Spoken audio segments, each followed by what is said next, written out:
تو آج ہم ان ذرائع کا گہرائی سے جائزہ لے رہے ہیں جو جین آسٹن کے مشہور ناول پرائڈ اینڈ پریجوڈس پر بات کرتے ہیں۔ یہ 1813 میں شائع ہوا تھا اور انگریزی ادب کا ایک بہت ہی اہم ستون مانا جاتا ہے۔ جی بالکل۔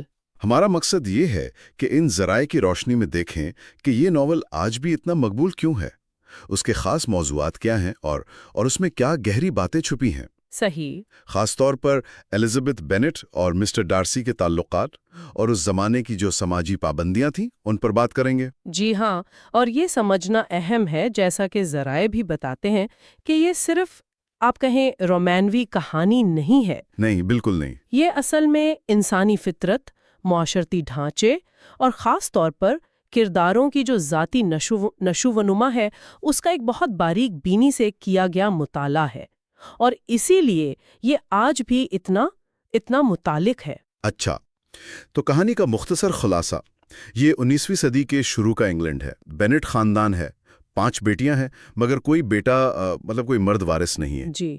تو مسز بینٹ جو ہیں وہ بہت پریشان ہیں کہ بیٹیوں کی اچھی یعنی مالی طور پر مستحکم جگہ شادی ہو جائے۔ ہاں، یہ ان کی فکر مندی سمجھ میں آتی ہے اس دور کے حساب سے۔ بالکل۔ اور کہانی میں اصل موڑ تب آتا ہے جب علاقے میں ایک امیر لیکن بظاہر بڑے مغرور مسٹر ڈارسی آتے ہیں۔ اور ان کا سامنا ہوتا ہے ذہین، خود مختار اور تھوڑی سی متعصب الزبتھ بینٹ سے۔ یہیں سے میرا خیال ہے آسٹن کا کمال شروع ہوتا ہے۔ وہ صرف کرداروں کا ٹکراؤ نہیں دکھا رہی بلکہ وہ اس دور کی جو سماجی حقیقت ہے نا اس کو سامنے لا رہی ہیں۔ اچھا۔ ایک اہم بات یہ ہے جو ذرائع بھی واضح کرتے ہیں کہ آسٹن صرف یہ نہیں دکھاتی کہ دولت اہم تھی، بلکہ یہ کہ اس زمانے میں جو متوسط طبقے کی خواتین تھیں ان کے لیے معاشی تحفظ کا واحد قابل قبول راستہ اکثر شادی ہی تھا۔ یعنی محبت سے زیادہ ضرورت کا معاملہ تھا۔ ہاں، مطلب محبت اور ضرورت کے بیچ ایک مسلسل کھینچا تانی تھی۔ یہ صرف مسز بینٹ کی خواہش نہیں تھی، یہ ایک سماجی مجبوری تھی۔ تو اس نظام میں کیا حقیقی محبت کی کوئی جگہ تھی ہی نہیں یا اسے پانا بہت مشکل تھا؟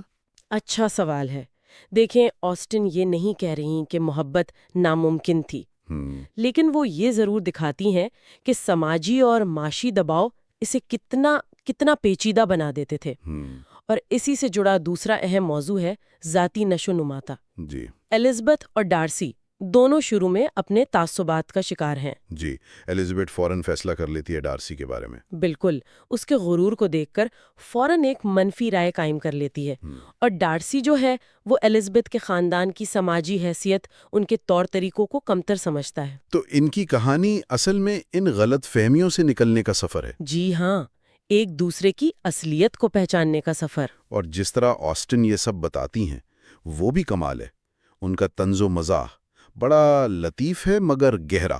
بہت۔ وہ کرداروں کی باتوں، ان کے مکالموں سے معاشرتی رویوں پر، خاص طور پر یہ جو سماجی حیثیت کے لیے شادی کی دوڑ ہے اس پر ہلکی پھلکی تنقید کرتی ہیں۔ اور اس دور کی حقیقت پر سوچتے بھی ہیں۔ صحیح کہا۔ اور ان کا ایک خاص ٹیکنیکی انداز بھی ہے جسے فری انڈائریکٹ ڈسکورس کہتے ہیں۔ اچھا، وہ کیا ہے؟ یعنی وہ انداز جس میں آسٹن ہمیں بتائے بغیر ہی کردار کے خیالات یا احساسات کو کہانی کا حصہ بنا دیتی ہیں۔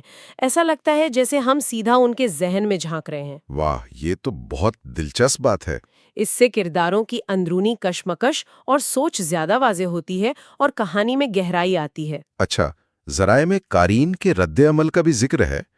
کیا یہ ہمیشہ سے اتنا ہی پسند کیا گیا ہے؟ زیادہ تر تو تعریف ہی ہوئی ہے، خاص طور پر ماضی میں۔ کردار نگاری، الزبتھ کی آزاد خیالی، ذہانت اور آسٹن کا مزاح، ان سب کو بہت سراہا گیا ہے۔ لیکن ہاں، کچھ جدید قارئین جیسا کہ ذرائع بتاتے ہیں انہیں شاید ناول کی زبان تھوڑی پیچیدہ لگے یا کہانی کی رفتار کچھ سست محسوس ہو۔ اچھا، ایسا کیوں؟ شاید اس لیے کہ آج کل لوگ تیز رفتار کہانیوں اور زیادہ سیدھے سادے انداز بیان کے عادی ہو گئے ہیں۔ یہ ایک طرح سے بدلتے ہوئے ادبی ذوق کی بھی عکاسی ہے۔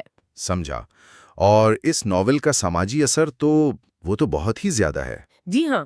ذرائع میں کئی فلموں اور ٹی وی سیریز کا ذکر ہے، جیسے وہ 1995 کی مشہور BBC سیریز۔ اوہ، کولن فرتھ والی۔ جی ہاں، اور 2005 کی فلم بھی جس میں کیرا نائٹلی تھی، یہاں تک کہ جدید کہانیاں جیسے وہ کرٹ سیٹن فیلڈ کا ناول ہے ایلیجبل، وہ بھی اسی کہانی کو نئے انداز میں پیش کرتی ہیں۔ بلا شبہ۔ تو خلاصہ یہ ہے کہ پرائیڈ اینڈ پریجوڈس محبت، سماجی دباؤ، طبقاتی فرق اور سب سے بڑھ کر اپنی خامیوں پر قابو پا کر بہتر انسان بننے کی کہانی ہے۔ یہ ایک شاندار عکاسی ہے۔ بالکل۔ آسٹن کے کرداروں کی نفسیاتی گہرائی اور ان کا سماجی تبصرہ آج بھی اتنا ہی آپ کہیں پر اثر ہے جتنا 2 صدیاں پہلے تھا۔ تو اس ساری بات چیت اور ان ذرائع کا نچوڑ کیا نکلتا ہے؟ یہ ناول ہمیں انسانی رویوں کے بارے میں کیا سکھاتا ہے؟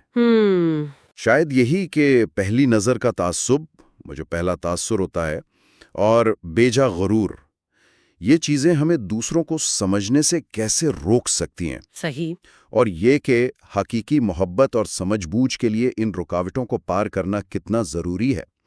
یہ صرف تفریح نہیں بلکہ انسانی نفسیات کی گہری سمجھ بھی دیتا ہے۔ بالکل درست۔ اور آخر میں ایک نکتہ شاید سامعین کے سوچنے کے لیے چھوڑا جا سکتا ہے۔ جی ضرور۔ کہ ذرائع میں جن موضوعات پر بات ہوئی ہیں، جیسے پہلی ملاقات پر پکی رائے بنا لینا یا شادی کے لیے سماجی اور معاشی دباؤ، کیا یہ چیزیں آج 21ویں صدی میں بھی کسی نہ کسی شکل میں ہمارے فیصلوں اور تعلقات پر اثر انداز نہیں ہوتیں؟ یہ واقعی غور طلب بات ہے۔ میرا خیال ہے یہی سوال آسٹن کی کہانی کو آج بھی زندہ رکھتا ہے۔